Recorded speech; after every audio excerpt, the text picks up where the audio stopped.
아닙니다. 종합소득세 신고 안내문 제대로 온 게 맞습니다. 그래서 제대로 처리해야 합니다. 두 회사의 급여를 합산해서 종합소득세를 신고하라는 안내문입니다. 직장을 옮기신 경우에는 이전 직장에서 받은 급여와 현 직장에서 받은 급여를 합산해서 연말정산을 하여야 하는데, 현재 직장에서 급여만 연말정산 때 신고하였다면 국세청으로부터 안내문을 받게 되는 겁니다. 중간에 이직한 경우에도 이전 직장 급여를 합해서 연말정산을 하라는 겁니다. 국세청 자료를 보면 58만 명이 2016년 연말정산 시 이전 직장 근로소득을 신고하지 않았다는데요. 그만큼 많은 분들이 본인이 번 소득을 합산해서 신고한다는 내용을 모르고 놓치는 경우가 많습니다.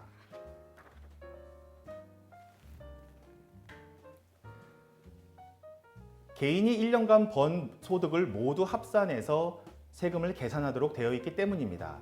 이를 종합소득세라고 하는데요. 종합소득세는 소득이 높을수록 높은 세율이 적용되는 구조여서 여러 소득이 합쳐질수록 부담하는 세금이 커지게 됩니다. 이때 합산되는 소득의 종류에는 근로소득도 포함되므로 두 회사의 급여를 합산하는 것이죠. 한 회사에서 연봉을 4천만 원 받은 경우와 두 회사에서 합쳐서 4천만 원을 번 경우 내야 되는 세금이 달라진다면 공평하지 않겠죠. 연봉을 4천만 원이라고 가정하면 최대 185만 원의 세금을 추가로 납부해야 합니다. 두 직장에서 똑같이 급여를 받았다면 2천만 원으로 연말정산을 할 경우 부양 가족이 없더라도 최대 세금은 13만 원밖에 나오질 않습니다. 따라서 두 직장에서 합쳐서 총 26만 원의 세금을 부담하게 되는데요. 그런데 두 회사의 급여를 합쳐서 연봉 4천만 원으로 연말정산을 하면 최대 210만 원 가량의 세금이 나오게 됩니다. 따라서 이분의 경우 최대 185만 원의 세금을 추가로 내야 하는 거죠.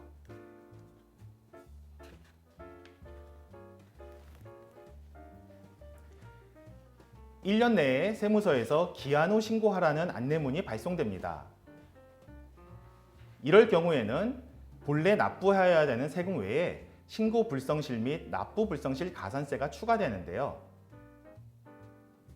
본래 납부하여야 할 1년만 지나도 본래 납부하여야 할 세금 185만 원 외에 가산세로 미납액 185만 원의 30%인 55만 원의 세금을 추가로 내야 합니다.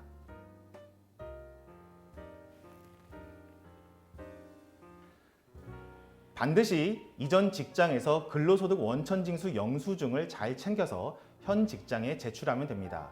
이를 제출하면 현 직장에서는 이전 직장의 급여를 합산해서 연말정산을 할 수 있는데요. 하지만 연말정산 때 이를 놓치더라도 본인이 5월에 종합소득세를 신고하면 문제가 되지 않거든요. 이때 홈택스에 접속하면 이전 직장 근로소득 내역을 확인하실 수 있습니다. 회사를 그만두었을 때 연말정산 내역을 잘 챙기면 세금을 추가로 돌려받을 수 있습니다. 종합소득세를 신고할 때 각종 공제를 신청하면 세금을 돌려받을 수 있습니다. 일반적으로 중도 퇴사 시에 대부분 약식으로 연말정산을 하거든요. 따라서 각종 공제를 거의 안 받는데요. 신청하지 않은 각종 공제를 추가로 받아 세금을 돌려받는 겁니다. 또 퇴사 후 개인 사업을 시작하였을 때 사업 초기라 적자가 나는 경우가 종종 있는데요. 이럴 때 근로소득과 함께 마이너스 사업소득을 합산하면 소득이 줄어들어 세금이 적어지게 되는 거죠. 이때 사업에서 적자난 사실을 인정받기 위해서는 반드시 장부를 작성하여야 합니다.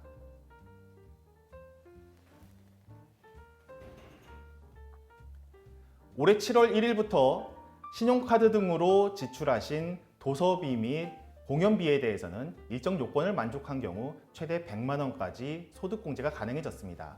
문화생활을 즐기시는 분들께는 희소식이 아닐 수 없고요.